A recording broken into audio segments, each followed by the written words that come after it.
So now the question number 15. The question number 15. The number of electrons that must be removed from electrically neutral silver dollar to give a charge of 2 into 10 raised to 4 coulomb plus 2 into 10 raised to 4. ಅಂದ್ರೆ ಅರ್ಥ ಏನಂದ್ರೆ ಒಂದು electrically neutral silver dollar ಇದೆ. So ಇದು neutral ಇದೆ. ಇದರಿಂದ ಏನ್ ಮಾಡ್ಬೇಕು, ಎಲೆಕ್ಟ್ರಾನ್ ನ ರಿಮೂವ್ ಮಾಡ್ಬೇಕು. ಆಬ್ವಿಯಸ್ಲಿ ಎಲೆಕ್ಟ್ರಾನ್ ರಿಮೂವ್ ಮಾಡ್ಬೇಕು. ಸೊ ದಟ್ ಅದೇನಾಗಬೇಕು, ಕಾಯಿನ್ ಪಾಸಿಟಿವ್ ಚಾರ್ಜ್ ಹಾಕ್ಬೇಕು. ಎಷ್ಟು 2.4 ಕೂಲಮ್. ಬಹಳ ಸಿಂಪಲ್ ಕ್ವಶನ್. ಕ್ಯೂ ಕೊಟ್ಟಿರೋ ಕ್ಯೂ ಎಷ್ಟು 2.4 coulomb. So we need to find the number of electrons that must be removed. So which formula we can use? Q is equal to Ne. So n ಕಂಡುಹಿಡಿಯಬೇಕು. So n is equal to Q by what is Q?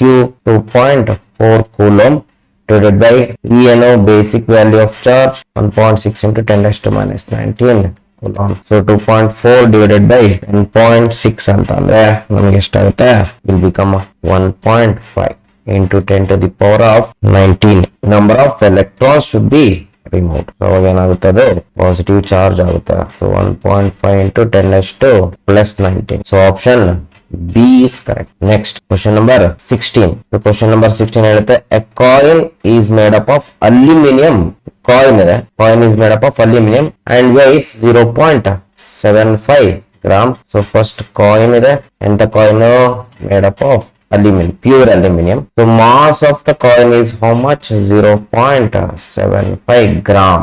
It has a square shape, okay, and its diagonal measures 17 mm.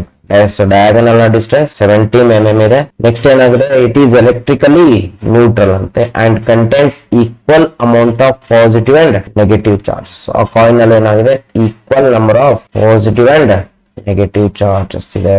So equal number of positive and negative charges are there ante. The magnitude of these charges anta kelidre, magnitude of these charges nothing but Q value ಎಷ್ಟು ಅಂತ ಕಂಡುಹಿಡಿಬೇಕು. magnitude of the charge ಕಂಡುಹಿಡಿಬೇಕು. So either positive or negative. ಏನೇನು ಕೊಡಿದಾನೆ, supporting atomic mass of aluminum 26.98. You can take 27 nearly, okay. So nothing but molecular mass. Can I take molecular mass as capital M? 26.98 gram is the molecular mass. So ಇಲ್ಲಿ first ಏನ್ ಮಾಡಬೇಕು, number of atoms ನ ಕಂಡುಹಿಡ್ಕೊಳ್ಬೇಕು. So already ನಾನು discuss ಮಾಡಿದೀನಿ previous ವಿಡಿಯೋದಲ್ಲಿ. Number of atoms ಹೆಂಗ್ ಕಂಡುಹಿಡಿಯೋದು ಅಂದ್ರೆ ಒಂದು ಫಾರ್ಮುಲಾ ಇದೆ, ಏನದು N/Na is equal to mass by molecular mass. ಇಲ್ಲಿ ನಂಬರ್ ಕಂಡುಹಿಡಿಬೇಕು, ಮಾಸ್ ಕೊಟ್ಟಿರ್ತಾರೆ, ಅಥವಾ ಮಾಸ್ ಕಂಡುಹಿಡಿಬೇಕು, ನಂಬರ್ ಗೊತ್ತಿದ್ರೆ ಕಂಡುಹಿಡಿಬಹುದು. So here we have to find out the number of atoms first in N aluminium. So N ಏನಾಗುತ್ತೆ, M/M into Na. ನಾವು substitute for M. M ಎಷ್ಟು ಗ್ರಾಮ್ ಇದೆ, 0.75 ಗ್ರಾಮ್ಸ್ ಅಲ್ಲೇ ಇರಲಿ, ಪ್ರಾಬ್ಲಮ್ ಇಲ್ಲ. ಡಿವೈಡೆಡ್ ಬೈ ಮಾಲಿಕ್ಯುಲರ್ ಮಾಸ್ ಎಷ್ಟು 26.98 ಅದು gram ಅಲ್ಲಿ ಇದೆ. ಇಂಟು ಅವೊಗಡ್ರೋ ನಂಬರ್ ಎಷ್ಟು 6.023 ಇಂಟು 10⁻23 ಆಗುತ್ತೆ. So number of atoms we calculate it, you are going to get 1.67 into 10 to the power of 22 atoms ಬರುತ್ತೆ. ಇಲ್ಲಿ ನಾನು ಕಂಡುಹಿಡಿದಿರೋದು ನಂಬರ್ ಆಫ್ ಆಟಮ್ಸ್. ಬಟ್ ಒಂದ್ ಆಟಮ್ ಅಲ್ಲಿ ಎಷ್ಟು ಪ್ರೋಟಾನ್ಸ್ ಇರುತ್ತೆ, ಎಷ್ಟು ಎಲೆಕ್ಟ್ರಾನ್ಸ್ ಈಕ್ವಲ್ ಇರುತ್ತಂತೆ, ಅದರ ಒಂದ್ ತಗೊಂಡೆ ಸಾಕು. ಸೊ ಒಂದ್ ಆಟಮ್ ಅಲ್ಲಿ ಎಷ್ಟು ಎಲೆಕ್ಟ್ರಾನ್ಸ್ ಇರುತ್ತೆ, 13 ಇರುತ್ತೆ. 13 ಪ್ರೋಟಾನ್ಸ್ ಇದ್ರೆ ಅಂಡ್ ಆಲ್ಸೋ ದೇರ್ ಆರ್ 13. ಹಾಗಾದ್ರೆ ಇಷ್ಟು ನಂಬರ್ ಆಫ್ ಆಟಮ್ಸ್ ಎಲ್ಲ ಎಷ್ಟು ಇರುತ್ತೆ ಅಂತಂದ್ರೆ, ಎಷ್ಟು number of atoms 1.67 into 10⁻22 atoms contains 13 into 1.67 into 10⁻22 protons are neutron. So number ಸಿಕ್ತು ನಮಗೆ, total number is the total number of protons it contains.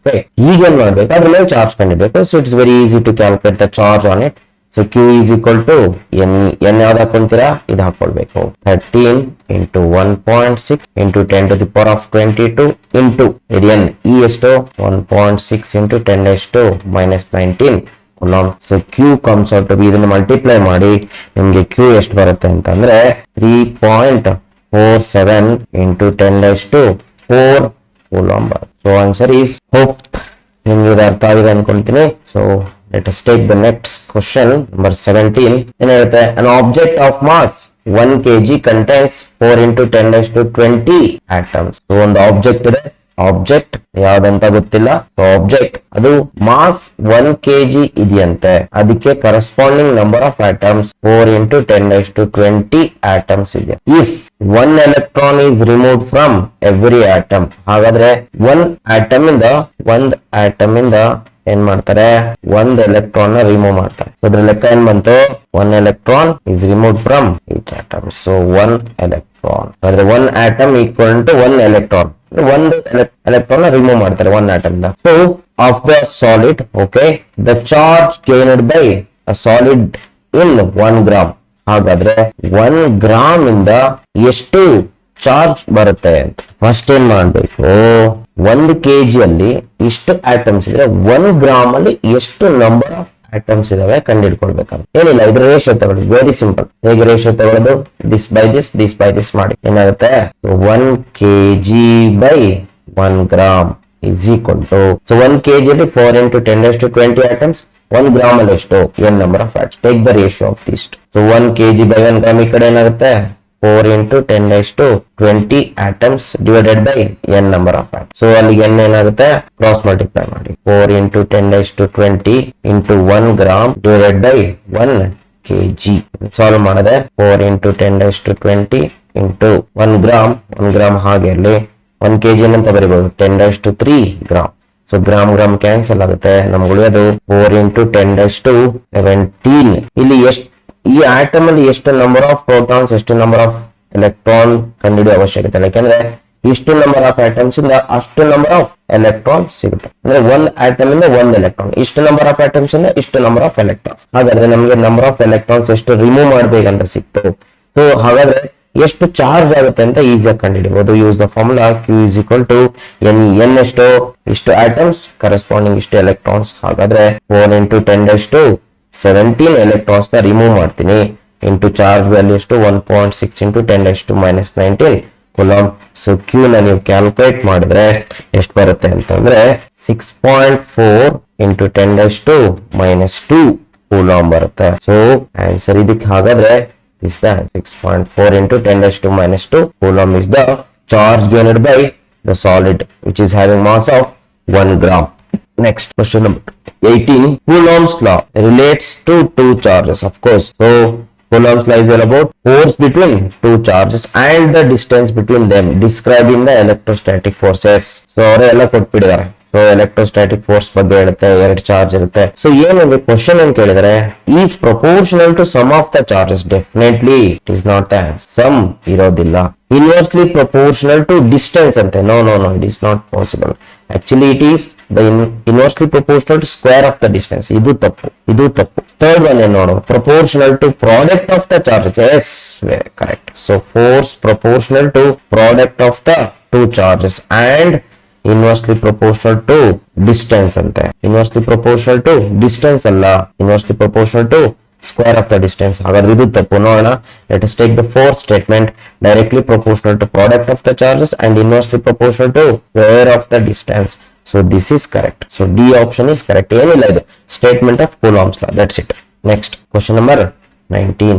Question number 19 ಹೇಳುತ್ತೆ, which of the following statement is true about electrostatic force? Electrostatic force correct statement ಏನು ಅಂತ ಕೇಳಿದ್ರೆ, first one ಏನ್ ಹೇಳುತ್ತೆ, electric forces are produced by electric charges.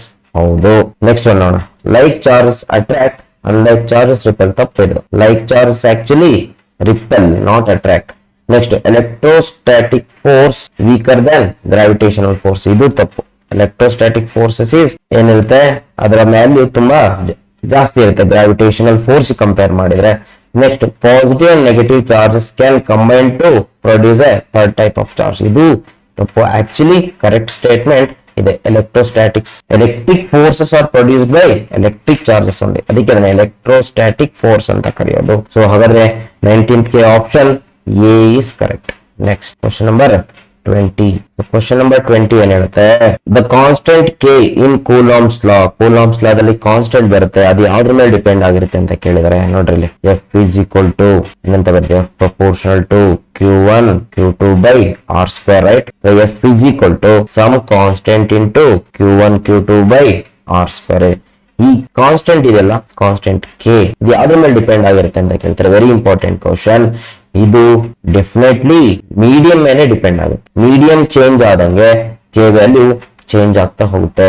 ಆಮೇಲೆ systems of units, S system of units ಮೇಲೂ depend ಆಗುತ್ತೆ. ಯಾಕೆಂದ್ರೆ K value ನಾವು ಎಷ್ಟು ಅಂತ ತಗೊಳ್ತೀವಿ, 9 × 10⁹9. ಇದು ಎಸ್ ಐ ಸಿಸ್ಟಮ್ ಅಲ್ಲಿ. ಸೊ ಬೇರೆ ಸಿಸ್ಟಮ್ ಅಲ್ಲಿ ಇದರ ವ್ಯಾಲ್ಯೂ ಬೇರೆನೇ ಇರುತ್ತೆ. ಇಂಟೆನ್ಸಿಟಿ ಆಫ್ ಚಾರ್ಜ್ ಮೇಲೆ ಡಿಪೆಂಡ್ ಆಗಲ್ಲ. ಹಾಗಾದ್ರೆ ಕರೆಕ್ಟ್ ಆಪ್ಷನ್ ಯಾವುದು? Correct option both A and B. This is the right answer. ಯಾವ್ದನ್ನ ಪಿಕ್ ಮಾಡಬೇಕು answer? So D option is correct here. Next question number 21. Question number 21 ಹೇಳುತ್ತೆ, which of the following statements is not a similarity between electric force and gravitational force? ಅಂದ್ರೆ electric force ಮತ್ತೆ gravitational force ನ compare ಮಾಡ್ತಾರೆ. So ಯಾವ್ದು correct ಇದೆ? First one ನೋಡು, ಏನ್ ಹೇಳುತ್ತೆ? Both the forces obey inverse square law of course. So electric force ಏನ್ ಹೇಳುತ್ತೆ? is inversely proportional to square of the distance ಅಂತ ಹೇಳುತ್ತೆ. Gravitational force also the inversely proportional to square of the distance. Similarity ಅವ್ರು ಕೇಳಿದ್ರೆ not similarity ಅಂತ ಕೇಳಿದ್ರೆ correct ಇರೋದಲ್ಲ, similar ಇಲ್ಲದೆ ಹೋಗಿರೋಂಥದ್ದು. Both forces operate at a very large distance. Yes ಇದು ಆಲ್ಮೋಸ್ಟ್ ಕರೆಕ್ಟ್ ಇದೆ. ಸೊ ಎರಡು ಕೂಡ ಡಿಸ್ಟೆನ್ಸ್ ಲಾಂಗ್ ಡಿಸ್ಟೆನ್ಸ್ ಆಪರೇಟ್ ಮಾಡ್ತವೆ. ಅಂದ್ರೆ ಡಿಸ್ಟೆನ್ಸ್ ಜಾಸ್ತಿ ಇದ್ರೂ ಫೋರ್ಸ್ ಎಕ್ಸೈಟ್ ಮಾಡುತ್ತೆ ಅಂತ ಅರ್ಥ. So next both forces are conservative. Of course both forces are conservative ಇರುತ್ತೆ. ಎರಡು conservative in nature.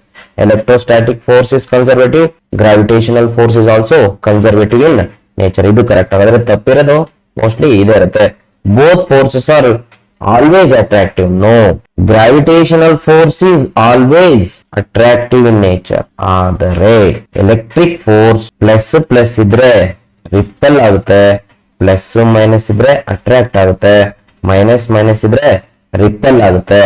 So repulsion ಇರುತ್ತೆ, ಅಟ್ರಾಕ್ಷನ್ ಇರುತ್ತೆ. Not always. ಇಲ್ಲ ಆಲ್ವೇಸ್ ಅಂತ ಕೊಟ್ಟಿದ್ದಾರೆ. No, but gravitational force is always attract but not electro. This not the similarity. Okay, so ನಾವು pick ಮಾಡ್ಬೇಕಾಗಿರೋದು ಯಾವುದು? Option D. ಇದು not similar.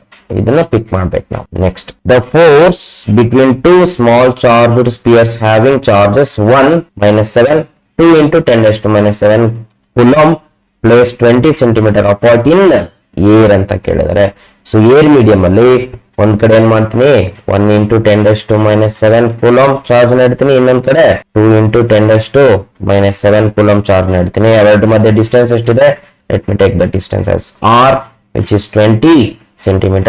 Take this as q1 and take this as q2. Air medium ಅಲ್ಲಿ ಇದೆ.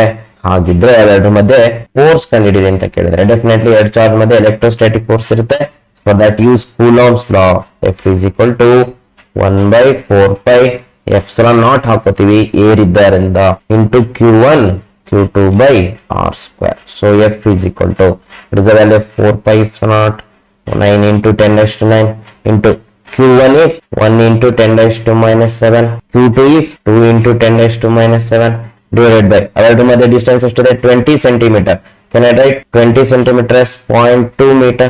SI system ಅಲ್ಲಿ ಅಲ್ಲಿಗೆ ಏನಾಗುತ್ತೆ? 0.2 square ಇದೆ, ಸ್ಕ್ವೇರ್ ಹಾಕ್ಬೇಕು.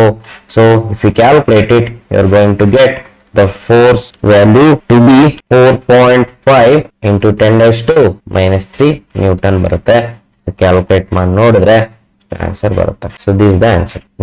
Next question number 23. So 23, the nucleus of helium atom contains 2 protons that are separated by distance of 3 × 10⁻⁻15 meter. The magnitude of electric force or electrostatic force each proton exert on each other. ಏನಿಲ್ಲ, ಇಲ್ಲಿ helium atom ಇದೆ, atom ಒಳಗಡೆ 2 proton ಇದೆಯಂತೆ. So definitely 2 protons ಮಧ್ಯೆ ಏನಿರ್ಬೇಕು?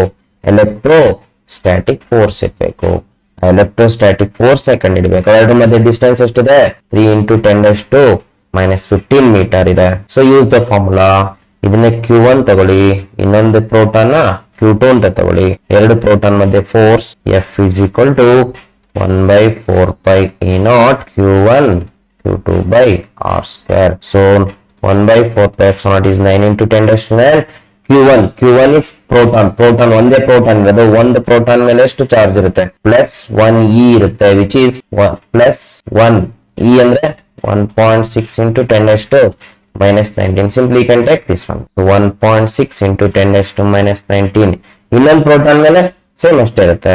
1.6 into 10 raised to minus 19 ಕೂಲಾಂಬ್ divided by ಎರಡು ಮಧ್ಯೆ distance ಅವರೇ ಕೊಟ್ಟಿದ್ದಾರೆ. So no need to worry. 3 into 10 raised to minus 15 square ಇದೆ. We had to put a square. So whole square. So if we calculate it, you are going to get 2.25.6 Newton. 25.6. So this is the electrostatic force between the two protons. Next question. 24.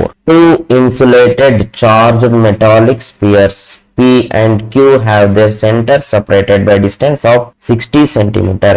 ಎರಡು insulated sphere ಇದೆ ಅಂತ ಈ ರೀತಿ sphere P ಸ್ವಲ್ಪ sphere P sphere Q. So distance between their centres like that as R 60 centimetre ಇದೆ ಅಂತೆ. Now the radius P and Q are negligible. Okay, no problem. Radius negligible ಇದೆ ಅಂತೆ compare to the separation. ಅಂದ್ರೆ ಈ distance compare ಮಾಡಿದ್ರೆ ಅವುಗಳ radius ತುಂಬಾನೇ ಕಡಿಮೆ ಇರುತ್ತೆ. ಏನು ರೇಡಿಯಸ್ ನೆಗ್ಲೆಕ್ಟ್ ಮಾಡಿ. The mutual force of electrostatic repulsion. ಇವೆರಡರ ಮಧ್ಯೆ ರಿಪಲ್ಷನ್ ಇದೆ ಅಂತ. ರಿಪಲ್ಷನ್ ಇದೆ ಅಂತ ಅಂದ್ರೆ ಏನ್ ಮಾಡಿದ್ರೆ ಅದ್ರ ಮೇಲೆ if the charge on each is 3.2 into 10 raised to minus 7 coulomb. ಅಂದ್ರೆ ಇದನ್ನ ಚಾರ್ಜ್ ಮಾಡ್ತಾರಂತೆ. ಪಾಸಿಟಿವ್ ಚಾರ್ಜ್ ಆದ್ರೂ ಮಾಡಿ ಅಥವಾ ನೆಗೆಟಿವ್ ಚಾರ್ಜ್ ಆದ್ರೆ ಸಿಮಿಲರ್ ಚಾರ್ಜಸ್. ಸಿಮಿಲರ್ ಚಾರ್ಜಸ್ ಏನಾಗುತ್ತೆ, ಯಾವಾಗ ಚಾರ್ಜ್ ಹಾಕ್ತೀವಿ ಈ ಸ್ಪಿಯರ್ಸ್ ಮೇಲೆ, they start repelling each other because of electrostatic force. So we need to find the electrostatic force between them. For that we have to use the formula electrostatic force 1 by 4 pi epsilon naught, thinking that they are placed in air medium. So q1 q2 by r square. So 1 by 4 pi epsilon naught is 10 raised to 9 into q1. q1 nu ishte ide, q2 nu ishte ide. So q1 is equal to q2 is equal to 3.2 into 10 raised to minus 7. q2 also 3.2 into 10 raised to minus 7 divided by distance square, or distance between them is 60 centimeter square, which can be written as 0.6 meter alli barade. 0.6 meter square ಇದೆ, square ಹಾಕಬೇಕು.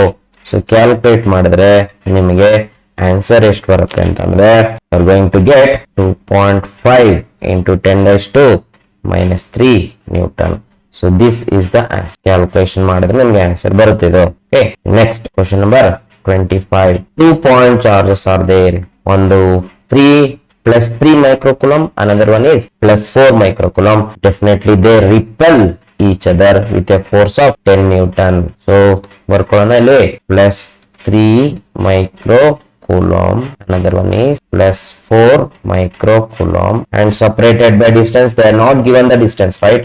So distance ಕೊಟ್ಟಿಲ್ಲ, ಏನ್ ಮಾಡೋಣ, let me take that as r ಅಂತ ತಗೋಣ. ಅವೆರಡರ ಮಧ್ಯೆ force ಎಷ್ಟಿದೆ ಅಂತ ಫೋರ್ಸ್ ಕೊಟ್ಟಿದ್ದಾನೆ.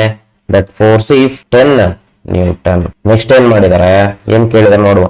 If each, very important, each is given an additional charge of minus 6 microcoulomb, then the new force is ಅಂತ ಕೇಳಿದಾರೆ. ಡಿಸ್ಟೆನ್ಸ್ ಅಷ್ಟೇ ಇದೆ, ಡಿಸ್ಟೆನ್ಸ್ ಚೇಂಜ್ ಮಾಡಿಲ್ಲ. ಬಟ್ ಏನ್ ಮಾಡಿದಾರೆ, ಎರಡಕ್ಕೂ ಎಕ್ಸ್ಟ್ರಾ ಎಷ್ಟು ಚಾರ್ಜ್ ನ ಆಡ್ ಮಾಡಿದಾರೆ, -6. ಇದಕ್ಕೂ -6 ಕೊಡ್ತಾರೆ. -6 ಮೈಕ್ರೋಕೂಲಂಬ್, ಇದಕ್ಕೂ -6 ಮೈಕ್ರೋಕೂಲಂಬ್ ಅನ್ನ ಕೊಡ್ತಾರೆ. ಎಕ್ಸ್ಟ್ರಾ ಹೊರಗಡೆಯಿಂದ ಕೊಡ್ತಾರೆ. ಅವಾಗ ಹೊಸ ಚಾರ್ಜ್ ಎಷ್ಟು ಬರುತ್ತೆ, ವ್ಯಾಲ್ಯೂ ಡಿಸ್ಟೆನ್ಸ್ ಅಷ್ಟೇ ಇದೆ. ಏನಿಲ್ಲ, ಬಹಳ ಸಿಂಪಲ್ ಕ್ಯಾಲ್ಕುಲೇಷನ್. ಹೆಂಗ್ ಮಾಡ್ಬೋದು, -6 + 3 ಹೌದಾನೆ. +3 ಆಲ್ರೆಡಿ ಇತ್ತು, ಇದಕ್ಕೆ -6 ಅನ್ನ ಆಡ್ ಮಾಡ್ತಾರೆ. ಏನಾಗುತ್ತಿದ್ದು, it will become -3 microcoulomb. So the new charge is -3 microcoulomb. ಇದಕ್ಕೆ +4 ಇತ್ತು, ಇದಕ್ಕೆ -6 ಹಾಕಿದ್ರೆ ನಾವು the charge become -2 microcoulomb. So now the new charge will be -2 microcoulomb. ಯಾವಾಗ ಚಾರ್ಜ್ ವ್ಯಾಲ್ಯೂಸ್ ಚೇಂಜ್ ಆಯ್ತು, ಫೋರ್ಸ್ ಡೆಫಿನೆಟ್ಲಿ ಚೇಂಜ್ ಆಗುತ್ತೆ. ಎಷ್ಟಿತ್ತು starting, let me take that as F1 is 10 newton. ಇವಾಗ F2 ಎಷ್ಟಾಗುತ್ತೆ ಅಂತ ಕೇಳಿದ್ದಾರೆ. ಇಲ್ಲಿ distance between the charges is unchanged, so R is constant. ಈಗ ಏನ್ ಮಾಡ್ಬೇಕು, again use the formula, Coulomb's law formula ಏನು, F is equal to 1 by 4 pi epsilon naught, nothing but K ಅಂತಾನೆ ತಗೊಳ್ಳಿ, q1 q2 by r square. ಇಲ್ಲಿ ನೋಡಿ, observe ಮಾಡಿ, ಇಲ್ಲಿ r ವ್ಯಾಲ್ಯೂ ಕಾನ್ಸ್ಟೆಂಟ್ ಇರುತ್ತೆ, k ವ್ಯಾಲ್ಯೂ ಕಾನ್ಸ್ಟೆಂಟ್ ಇರುತ್ತೆ. ಹಾಗಾದ್ರೆ ಏನಂತ ಬರೀಬಹುದು, F proportional to Q1 into Q2 when these two are constants.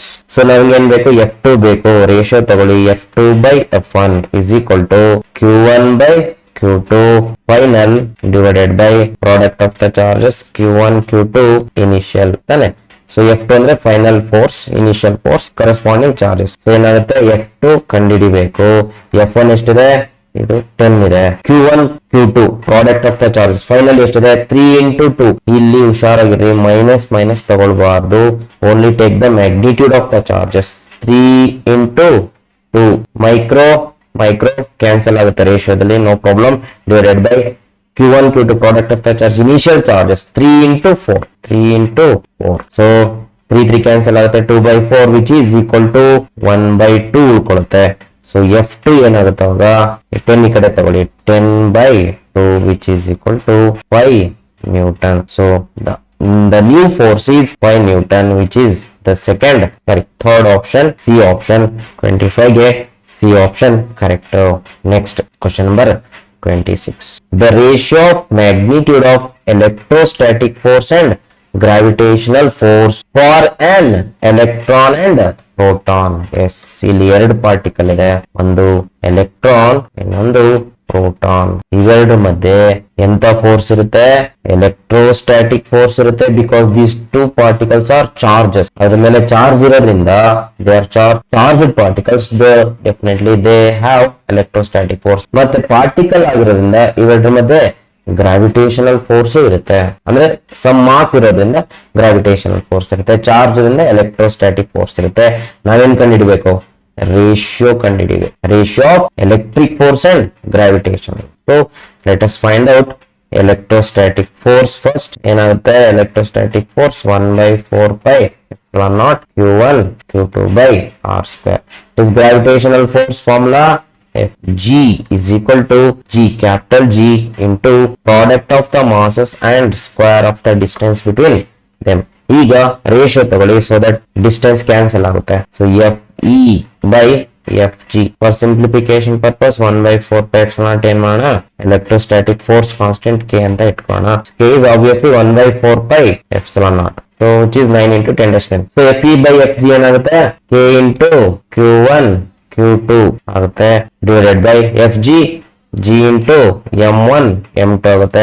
R ಎಲ್ಲ ಆಗುತ್ತೆ, R ಕ್ಯಾನ್ಸಲ್ ಆಗುತ್ತೆ ರೇಷಿಯೋ ತಗೊಂಡಾಗ. ನಾವು ಕ್ಯಾಲ್ಕುಲೇಷನ್ ಮಾಡೋದಷ್ಟೇ. F by Fg is K electrostatic force constant 9 into 10^9. Q1 Q2 ಒಂದು ಎಲೆಕ್ಟ್ರಾನ್ ಒಂದು ಪ್ರೋಟಾನ್, ಡೆಫಿನೆಟ್ಲಿ ಅದ್ರ ಮೇಲೆ ಚಾರ್ಜ್ ಎಷ್ಟಿರುತ್ತೆ, 1.6 into 10^-19. ಪ್ರೋಟಾನ್ ಮೇಲೆ ಚಾರ್ಜ್, ಒಂದು ಪ್ರೋಟಾನ್ ಮೇಲೆ 1.6 into 10^-19 ಇರುತ್ತೆ, ಡಿವೈಡೆಡ್ ಬೈ G ವ್ಯಾಲ್ಯೂ ಎಷ್ಟಿರುತ್ತೆ, gravitational constant G is 6.64 into 10^-11 ಇರುತ್ತೆ. 6.64 into 10^-11 into mass of electron, M2 ಅಂದ್ರೆ mass of proton, mass of electron constant 9.1 into 10^-31 kg into M2 is mass of proton in this problem. So ಏನಾಗುತ್ತೆ, 1.66 into 10^-27 kg.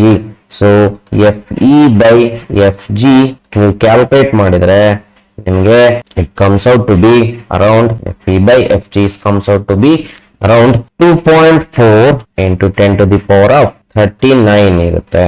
ಇದರ್ಥ ಏನು, electrostatic force is equal to 2.4 into 10^-39 times the gravitational force. ಅಂದ್ರೆ 10^-39 times greater ಇರುತ್ತೆ electrostatic force, ಅಂದ್ರೆ ಅದಕ್ಕಿಂತ strong ಇರುತ್ತೆ. Gravitational force is the weakest force in nature actually. So ಹಾಗಾದ್ರೆ 26th one ಗೆ, so this is the answer which is B, 2.4 into 10^-39 is the answer. Next, the question number 27.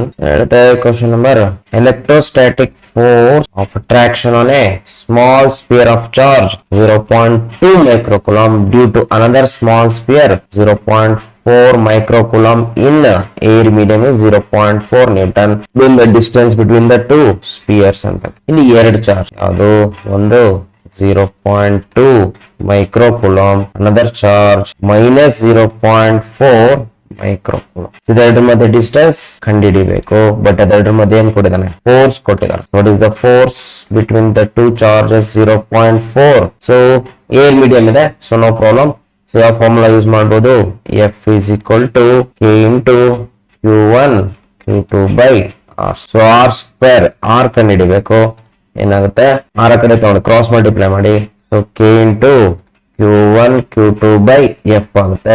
Substitute ಮಾಡಿ, K value 9 into 10⁻⁹ into Q1 0.2 micro coulomb, Q2 0.4 into 10⁻⁶ coulomb micro coulomb divided by force between them is 0.4 and this is our R square. So square root ಮಾಡಿ ಎರಡು ಕಡೆನೂ and it comes out to be 42.4 into 10⁻³ meter ಬರುತ್ತೆ if we calculate it, and the correct answer is 42.4 into 10⁻³ meter. This is how we can solve this problem and it's a very simple basic problem. Next, question number 28. Here the question number 20. Under the action of given Coulomb force, the acceleration of electron is 2.5 into 10⁻22 meter per second square. Then the magnitude of acceleration of proton under the action of same force ಅಂತ ಹೇಳುತ್ತೆ. So here same force ಅಂದ್ರೆ ಏನು, force is constant in this problem. But first problem ಏನಂತ ನೋಡುವ. So force apply ಮಾಡಿದಾಗ, Coulomb force apply ಮಾಡಿದಾಗ ಏನಾಗುತ್ತೆ, electron ಎಷ್ಟು accelerate ಆಗುತ್ತೆ, acceleration of electron can be because A1 2.5 into 10⁻22 meter per second square. ಅಷ್ಟೇ ಫೋರ್ಸ್ ಅನ್ನ ಪ್ರೋಟಾನ್ ಅಂದ್ರೆ ಪಾಸಿಟಿವ್ ಚಾರ್ಜ್ ಮೇಲೆ ಅಪ್ಲೈ ಮಾಡಿದ್ರೆ ಅದು ಎಷ್ಟು ಆಕ್ಸಿಲರೇಟ್ ಆಗುತ್ತೆ ಅಂತ ಕಂಡುಹಿಡಿಬೇಕು. So this is for electron, single electron, and this is for proton. Acceleration of proton ಕಂಡುಹಿಡಿಬೇಕು. ಫೋರ್ಸ್ ಕಾನ್ಸ್ಟೆಂಟ್ ಇದೆ. ನಾವಿಲ್ಲಿ ಯಾವ ಫಾರ್ಮುಲಾ ಯೂಸ್ ಮಾಡ್ಬೇಕಾಗಂದ್ರೆ, use the formula F is equal to ma. So here force is constant. ಹಾಗಾದ್ರೆ ಏನಂತ ಬರೀಬಹುದು, acceleration is inversely proportional to mass ಅಂತ ಬರೀಬಹುದು when force is constant. ಹಾಗಾದ್ರೆ ನಮ್ಗೆ ಏನ್ ಬೇಕು, A2 by A1 is equal to M1 by M2. So A2 ಹಾಗೆ ಇರಲಿ divided by A1 is equal to, it is M1 over here. M1 ಅಂದ್ರೆ ಏನ್ ತಗೊಂಡಿದೆ, ಫಸ್ಟ್ ಪಾರ್ಟಿಕಲ್ ಅದು electron mass ಹಾಕೊಳ್ಬೇಕು, 9.1 into 10⁻⁻31 kg divided by M2 is proton mass constant which is 1.66 into 10⁻⁻27 kg. So A2 is equal to 9.1 into 10⁻⁻31 kg divided by 1.66 into 10⁻⁻27 into A1 is given which is 2.5 into 10⁻22 meter per second square. So if we calculate A2, that is acceleration of proton, comes out to be 1.5 into 10⁻19 meter per second square, and this is the correct answer, 1.5 into 10⁻19 meter per second square. So this is how we can solve this problem using the very basic formula F is equal to ma. Next, question number 29. ಏನು ಹೇಳುತ್ತೆ, acceleration for electron and proton due to the electric force of their mutual attraction when they are 1 angstrom apart ಅಂತೆ. ಅಂದ್ರೆ accelerations ನ ಕಂಡುಹಿಡಿಬೇಕು, acceleration of electron as well as acceleration of proton ಕಂಡುಹಿಡಿಬೇಕು. ಹಿಂದಿನ problem, ಅವುಗಳ ಮಧ್ಯೆ ಡಿಸ್ಟೆನ್ಸ್ ಎಷ್ಟಿದೆ ಅಂತೆ, 1 angstrom ಇದೆಯಂತೆ. ಸೊ ಆಕ್ಸಿಲರೇಟ್ ಆಗ್ಬೇಕಂದ್ರೆ ಅದ್ರ ಮೇಲೆ ಫೋರ್ಸ್ ಅಪ್ಲೈ ಆಗ್ಲೇಬೇಕು. ಯಾವ ಫೋರ್ಸ್ ಅಪ್ಲೈ ಆಗ್ತದೆ, ಫೋರ್ಸ್ ಕೊಟ್ಟಿದ್ದಾರೆ ನೋಡ್ರಿ, ದೇರ್ ಮ್ಯೂಚುವಲ್ ಅಟ್ರಾಕ್ಷನ್ ಅಂತೆ. ಅಂದ್ರೆ ಒಂದ್ರ ಮೇಲೆ ಇನ್ನೊಂದರ force, their mutual force. So mutual force ನ ಕಂಡುಹಿಡ್ಕೊಂಡ್ರೆ ಆಕ್ಸಿಲರೇಷನ್ ಕಂಡುಹಿಡಿಬಹುದು using the simple formula F is equal to ma ಅಥವಾ A is equal to F by m. So we need force here. ಹಿಂದಿನ ಪ್ರಾಬ್ಲಮ್ ಅಲ್ಲಿ ಫೋರ್ಸ್ ಕಾನ್ಸ್ಟೆಂಟ್ ಅಂತ ಕೊಟ್ಟಿದ್ದೆ, but ಇಲ್ಲಿ force ಕಂಡುಹಿಡಿಬೇಕು. ಎಂತ ಫೋರ್ಸ್ ಅದೇ ಇಂಪಾರ್ಟೆಂಟ್ ಈ ಪ್ರಾಬ್ಲಮ್ ಅಲ್ಲಿ. Mutual force acting between them, ಅಂದ್ರೆ ಒಂದ್ ಕಡೆ ಎಲೆಕ್ಟ್ರಾನ್ ಇರುತ್ತೆ, ಇನ್ನೊಂದ್ ಕಡೆ ಪ್ರೋಟಾನ್ ಇರುತ್ತೆ. ಇವೆರಡರ ಮಧ್ಯೆ ಡಿಸ್ಟೆನ್ಸ್ ಎಷ್ಟಿದೆ, R 1 angstrom ಇದೆ. ಸೊ ಈ ಡಿಸ್ಟೆನ್ಸ್ ಅಲ್ಲಿ ಅವೆರಡರ ಮಧ್ಯೆ ಫೋರ್ಸ್ ಎಷ್ಟಿರುತ್ತೆ, ಎಲೆಕ್ಟ್ರೋಸ್ಟಾಟಿಕ್ ಫೋರ್ಸ್ ಕಂಡುಹಿಡ್ಕೊಂಡ್ರೆ ನಮ್ಗೆ ಆಕ್ಸಿಲರೇಷನ್ ಸಿಕ್ಕೋಗುತ್ತೆ. ನಾವು let us find out the mutual force between them. So for that we have to use Coulomb's law. F is equal to K into Q1 Q2 by R square. So K is to 9 into 10 raised to 9 into Q1. Q1 is the electron. Single electron ಮೇಲೆ charge 1.6 into 10 raised to minus 19 and Q2 is proton. 1 proton ಮೇಲೆ charge same as electron value 1.6 into 10 raised to minus 19 divided by electron ಮಧ್ಯೆ distance 1 angstrom is 10 raised to minus 10 meter ಇರುತ್ತೆ. 10 raised to minus 10 square ಇದೆ, square ಹಾಕಿ. So F ಎಷ್ಟು ಬರುತ್ತೆ? So F comes out to be 2.3 into 10 raised to minus 8 Newton ಬರುತ್ತೆ. So this is the mutual force between electron and proton. Now we can find out accelerations of electron and proton.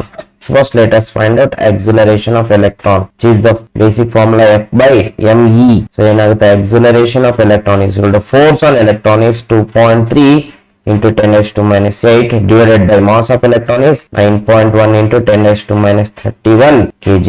So acceleration of electron is equal to ಎಷ್ಟು ಬರುತ್ತೆ ಅಂತಂದ್ರೆ 2.5 into 10 to the power of 22 meter per second square. ಅದೇ ತರ acceleration of proton is F by m, mass of proton ಹಾಕ್ಬೇಕಿಲ್ಲ. acceleration of proton force again 2.3 into 10 raised to minus 8 divided by mass of proton is 1.66 into 10 raised to minus 27 kg. So this should be 1.66 into. So acceleration of proton is equal to 1.4 into 10 raised to 0.4 into 10 raised to 19 meter per second square. So this is the correct option. Okay. So ಎರಡರ ಮೇಲೂ force same ಇರೋದ್ರಿಂದ ಯಾವ್ದಕ್ಕೆ mass ಜಾಸ್ತಿ ಇರುತ್ತೋ ಅದಕ್ಕೆ acceleration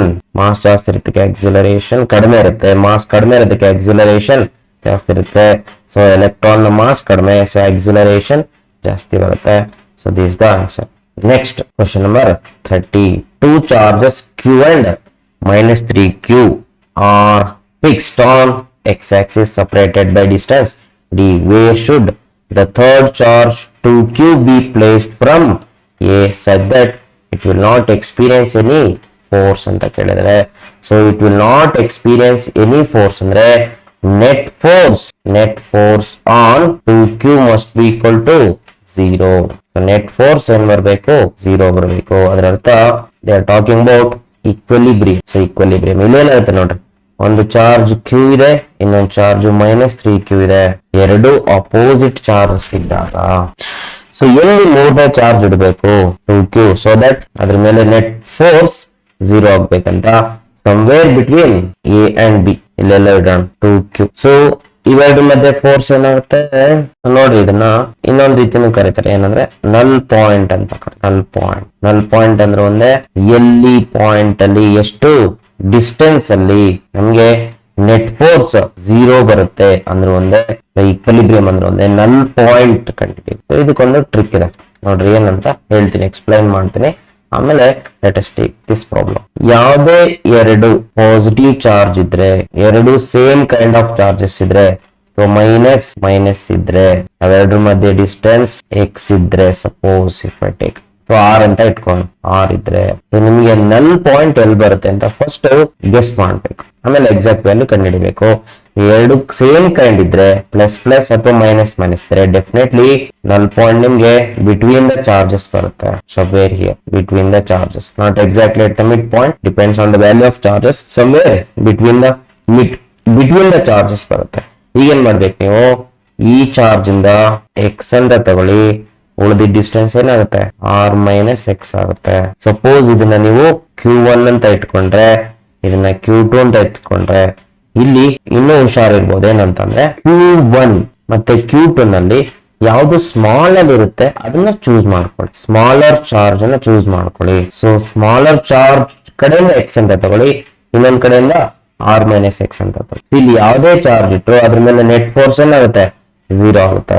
ಯಾವ್ದಾದ್ರು charge ಇಟ್ಕೊಳ್ಳಿ, some Q0 ಅಂತ ಇಟ್ಕೊಳ್ಳೋಣ. ಸೊ ಫಾರ್ಮುಲಾ ಏನಾಗುತ್ತೆ ನೋಡ್ರಿ, so force between Q1 and Q0 is F1 ಅಂತ ಇಟ್ಕೊಳ್ಳೋಣ. Force between Q1 and Q2 F2 ಅಂತ ಇಟ್ಕೊಳ್ಳೋಣ. ಅವೆರಡು ಏನಾಗಬೇಕು, ನೆಟ್ ಫೋರ್ಸ್ 0 ಆಗ್ಬೇಕು. ಸೊ ಆಕ್ಚುಯಲ್ ಪ್ರೊಸೀಜರ್ ಏನು, F1 minus F2 should be equal to net force which should be equal to 0. That can be written as F1 is equal to F2. So what is F1? 1 by 4 pi E naught Q1 Q naught by ಎರಡು ಮಧ್ಯೆ distance ಏನು x square. So F2 ಏನು force between Q2 and Q naught which is 1 by 4 pi E naught Q2 Q naught by R minus x whole square. So ಇಲ್ಲಿ ನೋಡ್ರಿ obviously 1 by 4 pi E naught cancel ಆಗುತ್ತೆ, Q naught cancel ಆಗುತ್ತೆ, ನಿಮಗೆ finally ಉಳಿಯೋದು ಒಂದೇ Q1 by x square Q2 by R minus x whole square. R minus x whole square. So R minus x whole square. ಇದನ್ನ use ಮಾಡ್ಕೊಳ್ಳಿ. ನೀವು simply ಇನ್ನೊಂದು ರೀತಿ ಕರಿಬಹುದು, Q1 by distance square Q2 by distance square ಹಾಕೋ. Similar charge ಇದ್ರು same ಅದೇ procedure ನ ಫಾಲೋ ಮಾಡ್ತೀವಿ. Next what if they are not similar charges. ನೋಡಿ ಇಲ್ಲೇ ಬರುತ್ತೆ, ಸಿಮಿಲರ್ ಚಾರ್ಜ್ ಇಲ್ಲ ಅಂದ್ರೆ ಒಂದು ಪ್ಲಸ್ ಇತ್ತು ಇನ್ನೊಂದು ಮೈನಸ್ ಇತ್ತಂದ್ರೆ ಸೊ ಡೆಫಿನೆಟ್ಲಿ ಆ ಲೈನ್ ಮೇಲೆ ನಲ್ ಪಾಯಿಂಟ್ ಬರುತ್ತೆ. ಎಲ್ಲಿ ಬರುತ್ತೆ ಅಂತಂದ್ರೆ ಔಟ್ ಸೈಡ್ ಬರುತ್ತೆ. ಔಟ್ ಸೈಡ್ ಅಂದ್ರೆ ಈ ಕಡೆ ಏನಾದ್ರು ಬರ್ಬೋದು, ಈ ಕಡೆ ಏನಾದ್ರು ಬರ್ಬೋದು. ಪರ್ಟಿಕ್ಯುಲರ್ ಆಗಿ ಔಟ್ ಸೈಡ್ ಈ ಕಡೆ ಬರುತ್ತೆ ಅಂದ್ರೆ ಯಾವಾಗ್ಲೂ ಅಷ್ಟೇ ಸ್ಮಾಲರ್ ಚಾರ್ಜ್ ನ ಚೂಸ್ ಮಾಡ್ಕೊಳ್ಳಿ. ಸೊ ಸ್ಮಾಲರ್ ಚಾರ್ಜ್ ಏನ್ ಮಾಡಿ Q1 ಅಂತ ಇಟ್ಕೊಳ್ಳಿ, ಬಿಗ್ಗರ್ ಚಾರ್ಜ್ ನ Q2 ಅಂತ ತಗೊಳ್ಳಿ. ಯಾವಾಗ್ಲೂ ಸ್ಮಾಲರ್ ಚಾರ್ಜ್ ಪಕ್ಕ ಬರುತ್ತೆ. ಸೊ ಡಿಸ್ಟೆನ್ಸ್ ಸ್ಮಾಲರ್ ಚಾರ್ಜ್ ಎಷ್ಟು ತಗೊಳ್ತೀರಾ, x ಅಂತ ತಗೊಳ್ತೀರಾ.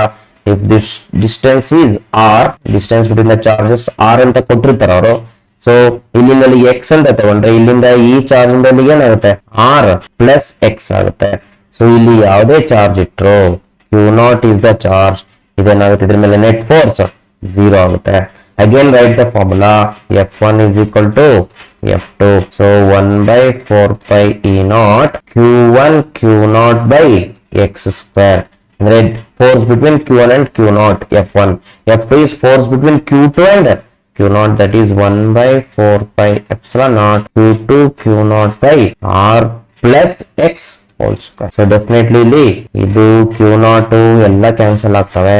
ಅಲ್ಲಿ ನಮಗೆ ಉಳಿಯೋದು Q1 by x square Q2 by R plus x whole square. So ಇದು ಫಾರ್ಮುಲಾ. ಇಲ್ಲ ನೋಡಿ ಬಹಳ ಸಿಂಪಲ್ ಡಿಫರೆನ್ಸ್ ಇದೆ. ಬಿಟ್ವೀನ್ ಬಂದಾಗ ಸಿಮಿಲರ್ ಚಾರ್ಜ್ ಇದ್ದಾಗ ಬಿಟ್ವೀನ್ ಬರುತ್ತೆ, ಬಿಟ್ವೀನ್ ಬಂದಾಗ Q1 by x square Q2 by R minus x whole square. Out side ಬಂದಾಗ ಅಂದ್ರೆ ಸಿಮಿಲರ್ ಚಾರ್ಜಸ್ ಇದ್ದಾಗ ಔಟ್ ಸೈಡ್ ಬರುತ್ತೆ. ಔಟ್ ಸೈಡ್ ಬಂದಾಗ ಫಾರ್ಮುಲಾ ಒಂದೇ ಸ್ಮಾಲ್ ಚೇಂಜಸ್ ಆಗುತ್ತೆ. ಇಲ್ಲಿ R minus x ಇದೆ, ಇಲ್ಲಿ R plus x square. Provided ನೀವೇನ್ ಮಾಡ್ಬೇಕು, Q1 should be less than Q2 in magnitude ತಗೊಳ್ಬೇಕು. ಸೊ ಯಾವಾಗ್ಲೂ ಸ್ಮಾಲರ್ ಚಾರ್ಜ್ ನ Q1 ಅಂತ ಚೂಸ್ ಮಾಡಿ, ನಮ್ಗೆ ಯಾವಾಗ ಬಹಳ ಈಸಿ ಆಗುತ್ತೆ. So charge by distance square is equal to charge by distance square. Now come back to the question. ನೀವು ಇಲ್ಲಿ ಏನು ಮಾಡೋಂಗಿಲ್ಲ, 2q ಚಾರ್ಜ್ ತಗೊಳಂಗಿಲ್ಲ, ಏನು ಮಾಡೋಂಗಿಲ್ಲ, ಜಸ್ಟ್ ಇದ್ರದ್ದು ನಲ್ ಪಾಯಿಂಟ್ ಕಂಡುಹಿಡಿಬೇಕು. ಇಲ್ಲಿ ನೋಡ್ರಿ ಡೆಫಿನೆಟ್ಲಿ ಏನಿದೆ, ಒಂದು ಪ್ಲಸ್ ಕ್ಯೂ ಇದೆ, ಇನ್ನೊಂದು ಮೈನಸ್ 3q ಇದೆ. ಎರಡು ಸಿಮಿಲರ್ ಚಾರ್ಜಸ್ ಅಲ್ಲ. ಹಾಗಾದ್ರೆ ನಮಗೆ ನಲ್ ಪಾಯಿಂಟ್ ಎಲ್ಲಿ ಬರಬೇಕು, ಔಟ್ ಸೈಡ್ ಬರಬೇಕು. Outside this charges. ಎಲ್ಲಿ outside, definitely smaller charge ಪಕ್ಕ ತಗೊಳ್ಳಿ. ಅಂದ್ರೆ ಇದು q ಮತ್ತೆ 3q ನಲ್ಲಿ ಮ್ಯಾಗ್ನಿಟ್ಯೂಡ್ ತಗೊಳ್ಬೇಕು, ಮೈನಸ್ ತಗೊಳ್ಬಾರ್ದು. q ಮತ್ತೆ 3q ನಲ್ಲಿ ಸ್ಮಾಲರ್ ಮ್ಯಾಗ್ನಿಟ್ಯೂಡ್ ಯಾವುದು, q ಪಕ್ಕ ತಗೊಳ್ಳಿ. ಎಷ್ಟು ತಗೊಳ್ತೀರಾ, ಇಲ್ಲಿಂದ ಅಲ್ಲಿಗೆ x ಅಂತ ತಗೊಳ್ಳಿ. ಈ ಚಾರ್ಜ್ ಇಂದ ನನ್ ಪಾಯಿಂಟ್ ಇಲ್ಲಿಂದ ಅಲ್ಲಿಗೆ ಎಷ್ಟಾಗುತ್ತೆ, ಟೋಟಲ್ d ಪ್ಲಸ್ x ಆಗುತ್ತೆ. Are you can use the formula. ಏನು ಔಟ್ ಸೈಡ್ ಬಂದಾಗ Q1 by x square is equal to Q2 by R plus x whole square. Simple. So Q1 ಯಾವುದು smaller charge, q divided by distance ಏನು x square, ಅದನ್ನೇ ಕಂಡುಹಿಡಿಬೇಕು, is equal to Q2 ಏನು 3q. ಏನಾದ್ರು miss ಆಗಿ minus 3q ಹಾಕೊಂಡ್ಬಿಟ್ರೆ magnitude ತಗೊಳ್ಬೇಕು, divided by R plus x nothing but d plus x whole square. ಇಲ್ಲೇನಾಗುತ್ತೆ, q cancel ಆಗುತ್ತೆ, cross multiply ಮಾಡಿ d plus x whole square is equal to 3x square. ಇದಕ್ಕೆ ಏನ್ ಮಾಡಿ square root ಮಾಡಿ ಎರಡು ಕಡೆ. ಏನಾಗುತ್ತೆ ಅವಾಗ d plus x ಆಗುತ್ತೆ, ಇದೇನಾಗುತ್ತೆ ರೂಟ್ 3 ಆಗುತ್ತೆ, ಇದೇನಾಗುತ್ತೆ x ಆಗುತ್ತೆ. ಸೊ ಈಗ x ತಾನೇ ಕಂಡುಹಿಡಿಬೇಕಾದ್ರೆ x ಈ ಕಡೆ ತಗೊಳ್ಳಿ, ರೂಟ್ 3 ಅವರಿಗೆ d is equal to root 3x minus x. ಸೊ d is equal to root x common ಬರುತ್ತೆ, ಉಳಿಯೋದೇನು root 3 minus 1. So x is equal to d by root 3 minus 1 is the option. ಈ answer ಬರಬೇಕು. ಇದು ಯಾವ charge ಇಂದ distance, small Q ಇಂದ ಅವ್ರೇನಂತ ಕೊಟ್ಟಿದ್ದಾರೆ, wear should the third charge 2 be placed from A charge, ಅದನ್ನೇ ಕಂಡಿಡಿದ್ ನಾವು. ಎ ಪಾಯಿಂಟ್ ಇಲ್ಲಿದೆ, ಎ ಪಾಯಿಂಟ್ ಅಲ್ಲಿ ಚಾರ್ಜ್ ಕ್ಯೂ ಇದೆ, it is the smaller charge. So smaller charge ಇಂದ ಡಿಸ್ಟೆನ್ಸ್ ಎಕ್ಸ್ ಅಂತ ತಗೊಂಡಿದ್ರೆ ಆ ಎಕ್ಸ್ ಎಷ್ಟು ಬಂದಿದೆ. ಸೊ ಇದಿರ್ಬೇಕು ಆಪ್ಷನ್ ನಮ್ಮ ಹತ್ರ. ಯಾವ್ದಿದೆ ಆಪ್ಷನ್? ಓಕೆ, ನಮ್ಗೆ X is equal to D by root 3 -1 ಬಂದಿದೆ, ಬಟ್ ಇಲ್ಲೆಲ್ಲೂ ಕಾಣಿಸ್ತಾ ಇಲ್ಲ ನಮ್ಗೆ ಆಪ್ಷನ್. ಸೊ ಬಟ್ ನಾವು ಮಾಡೋದು ಕರೆಕ್ಟ್, ಬಟ್ ಆಪ್ಷನ್ ಏನಂದ್ರೆ ರೀರೈಟ್ ಮಾಡ್ಬೇಕಷ್ಟೇ. ಏನ್ ಮಾಡ್ತಾರೆ ಅದನ್ನ ಈಗ ಮಾಡ್ಕೊಳ್ಳಿ, ಡಿ ಬೈ ರೂಟ್ 3 -1 ಇದೆಯಾ, ರೂಟ್ 3 -1 ಹಾಗೆ ಇರ್ಲಿ. ನೆಕ್ಸ್ಟ್ ಏನ್ ಮಾಡಿ, ಇದನ್ನ ರೂಟ್ 3 + 1 ಬೈ ರೂಟ್ 3 + 1 ಇಂದ ಮಲ್ಟಿಪ್ಲೈ ಮತ್ತೆ ಡಿವೈಡ್ ಮಾಡಿ. ಅವಾಗ ಏನಾಗುತ್ತೆ, x is equal to d into root 3 + 1 divided by root 3 - 1 into root 3 + 1, a plus b into a minus b ತರ ಇದೆ. ಏನಾಗುತ್ತೆ, root 3 square 3 minus a square minus b square 1, ಅಲ್ಲಿ ಏನಾಗುತ್ತೆ d into root 3 + 1 divided by 3 - 1 is 2. ಈ option ಇದೆ ನೋಡ್ರಿ, ಎಲ್ಲಿ d common ತಕೊಳ್ಳಿ, d common ತಕೊಂಡ್ರೆ ಏನಾಗುತ್ತೆ, ರೂಟ್ 3 + 1 divided by 2. ಸೊ ಈ ತರ ಮಾಡ್ಬೇಕಾಗುತ್ತೆ.